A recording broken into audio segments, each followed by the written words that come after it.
میرا سوال یہ تھا کہ آپ نے لاسٹ اپنے درس میں ذکر کیا تھا خاموش عہد کا، کہ آپ ایک اس ریاست میں پیدا ہوئے ہیں تو آپ کے اس سے قوانین کے ساتھ خاموش عہد ہے، آپ نے اسے ماننا ہے. آپ ٹریفک کا سگنل توڑتے ہیں تو آپ کو یعنی کہ آپ کے لیے گناہ ہے. اسی طریقے سے ہم کسی کمپنی کا سافٹ ویئر یوز کر رہے ہیں یا ہم کچھ اور کر رہے ہیں تو اس کی ٹرمز اینڈ کنڈیشنز ہم یعنی کہ فالو کر رہے ہوتے ہیں. اب پاکستان جیسے ملک میں رہتے ہوئے یہ بڑا مشکل ہو جاتا ہے کہ میرے روزگار کا ذریعہ ایک سافٹ ویئر پہ ڈیپینڈ کر رہا ہے، جبکہ پاکستان میں رہتے ہوئے میں اس کی پیمنٹ نہیں کر سکتا. اور پاکستان میں اکثر یہ چلتا ہے کہ ہم پائریٹیڈ قسم کے سافٹ ویئر یوز کر رہے ہوتے ہیں. آپ ونڈوز کی بات کر لیں، آپ دوسرے سافٹ ویئرس کر لیں. تو اس چیز سے کیسے بچا جا سکے یا کیا کیا جا سکے اس میں؟ آپ نے جو سوال کیا ہے، آپ کا ضمیر یہ گواہی دے رہا ہے کہ یہ ناجائز ہے، تو ہے ناجائز. اب آپ کو فیصلہ کرنا ہے کہ آپ کا یہ معاملہ پائریٹڈ سافٹ ویئر استعمال کرنے کا یہ مجبوری کی وجہ سے ہے یا عیاشی کی وجہ سے.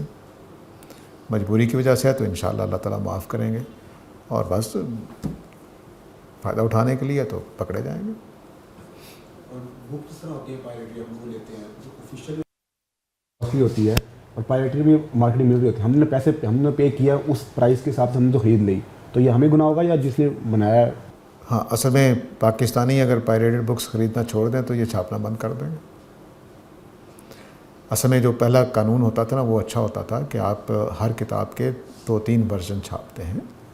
یہ ایک آسان، سستا، ایک مہنگا، ایک لائبریری ایڈیشن کہنا چاہیے. تو اب یہ رواج ختم ہوتا جا رہا ہے. اب سارے ہی مہنگے ایڈیشن آ گئے ہیں یا سستے آ گئے ہیں. تو اس کا ہمارے بچپن میں یہ ہوتا تھا کہ کتاب لینے جائیں نا تو اکثر پبلشر کہتے تھے کون سا لائبریری والا ایڈیشن لینا ہے یا سستا لینا ہے. تو جلد کے بغیر بھی ہوتا تھا، جلد والا بھی ہوتا تھا، اس طرح ہوتا تھا. تو یہ اب بھی کرنا چاہیے، اور پاکستان جیسے ملکوں کو ان بڑی کمپنیوں کے ساتھ معاہدے کر لینے چاہیے کہ ہم آپ کی کتاب سستے ایڈیشن کے طور پر خرید لیں گے. ہمارے جو پبلشر ہیں ان کو یہ کام کرنا چاہیے، اور وہ اپنے حقوق لے لیں کہ بھئی ہم سستا ایڈیشن پاکستانی جیسے غریب ملکوں میں چھاپیں گے، آپ ہم سے اتنے پیسے لے لیں. پبلشر کہے ہمیں یہ اس کے رائٹ دے دیں، تو یہ زیادہ بہتر ہے. لیکن اب چونکہ ہمارے اویلیبل ہیں تو اچھے لوگوں کو گریز کرنا چاہیے اس سے. اب مجبوری کا قاعدہ اپنی جگہ، وہ فائدہ اٹھا سکتے ہیں اس صورت.